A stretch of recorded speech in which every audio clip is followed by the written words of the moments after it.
安尼讲，人两卡钱四卡，安怎嘛你袂着？要过年啊，若是加油站洗车的介绍要起价。另外，咱来看到中华剃头门店，无论是洗头、加头毛，或者是电头毛，拢爱加收200块。也阁有计程车的部分，咱看到计程车费规台湾拢有起，台北一抓加收20块，啊若是台中、高雄一抓加收50块。另外，因为烦恼停车业者乌白划价，市政府停管处规定讲，拢爱照规定照步来，袂当乌白划价。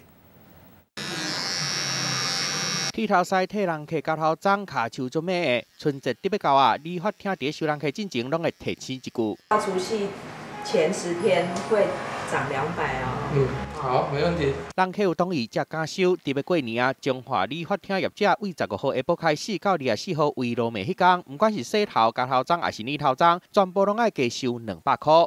过年嘛，还合理的。每个消费客人涨200块，加200块，就是算我们的年终奖金。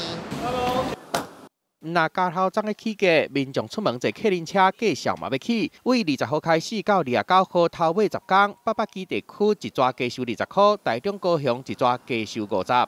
涨价当然是不合理，如果真的需要的话才会做，要不然尽量就避免不出门。也是不会搭计程车，可以接受，大家开心就好。另外，伫过年时啊，停车位真歹找，就惊业者乌白乱划价。台中市政府规定，公共停车场1点钟收50块，上最收300块。私人的停车场按照登记申请的时阵，公告的费率标准来收钱，袂当乱起价。